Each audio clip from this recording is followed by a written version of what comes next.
Bismillahirrahmanirrahim. Assalamualaikum warahmatullahi wabarakatuh. Perkenalkan, nama saya Haslina dari Prodi Pendidikan Guru Madrasah Ibtidaiyah kelompok 3. Baik, di sini saya akan menjelaskan materi tentang identifikasi standar kompetensi dan kompetensi dasar pelajaran fikih di MI atau SD. Baik, yang pertama yaitu pengertian kurikulum. Menurut Kamus Besar Bahasa Indonesia, kurikulum adalah perangkat mata pelajaran yang diajarkan pada lembaga pendidikan.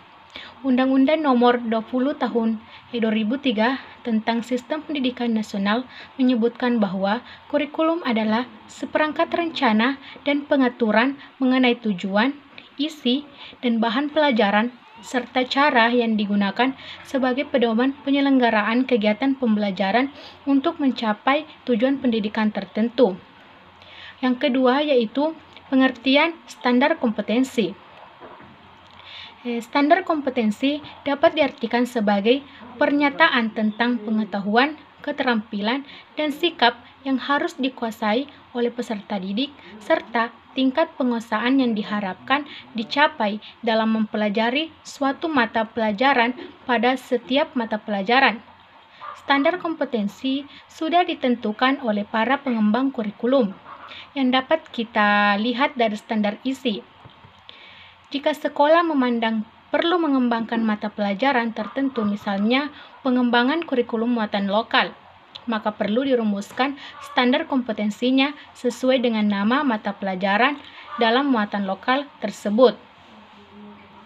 Beberapa pengertian tersebut, maka standar kompetensi dapat diartikan sebagai kemampuan seseorang dalam melakukan suatu tugas atau pekerjaan, mengkoordinasikan agar pekerjaan dapat dilaksanakan, melakukan respon reaksi yang tepat bila ada rancangan semula, melaksanakan tugas dan pekerjaan dalam situasi dan kondisi yang berbeda. Dengan demikian, standar kompetensi mata pelajaran diartikan sebagai kemampuan siswa dalam, yang pertama, melakukan suatu tugas atau pekerjaan berkaitan dengan mata pelajaran tertentu. Yang kedua, mengkoordinasikan tingkatan agar pekerjaan dalam mata pelajaran tertentu dapat dilaksanakan. Yang ketiga, melakukan reaksi yang tepat bila terjadi penyimpanan dari rancangan semula. Yang keempat, pelaksanaan tugas dan pekerjaan berkaitan dengan mata pelajaran dalam kondisi dan dalam situasi dan kondisi yang berbeda.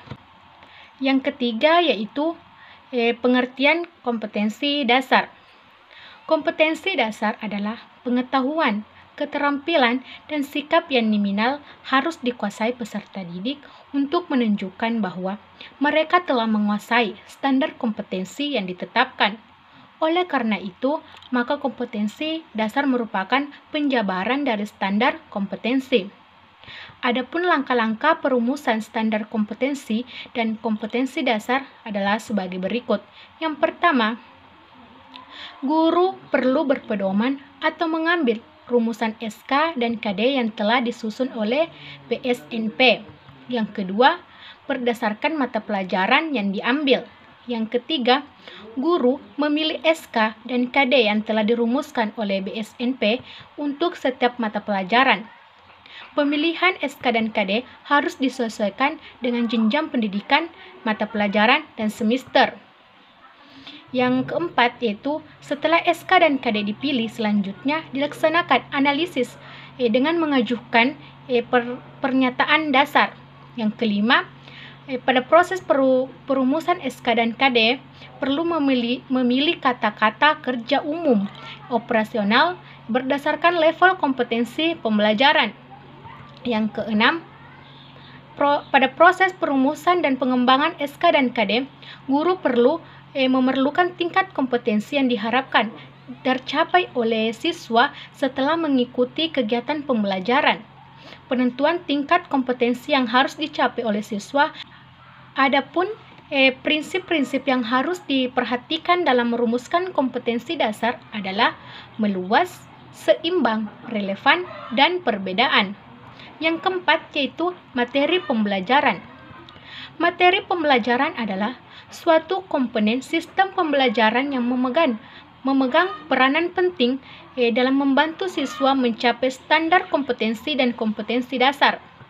Dalam menyusun dan memilih materi pelajaran, ada beberapa prinsip yang harus diperhatikan, yang pertama, menentukan KD yang akan dikembangkan menjadi materi pokok. Yang kedua, memahami substansi rumusan KD berupa fakta, konsep, prinsip, dan prosedur. Yang ketiga, setelah memahami substansi KD yang mengarah pada fakta, konsep, prinsip, dan prosedur, maka langkah berikutnya adalah merumuskan materi pokok pembelajaran. Yang keempat, uraian materi pokok pembelajaran harus disusun secara sistematis agar memudahkan guru dalam menyampaikan materi pelajaran. Baik, itu saja yang sempat saya sampaikan. Lebih dan kurangnya mohon dimaafkan. Wassalamualaikum warahmatullahi wabarakatuh.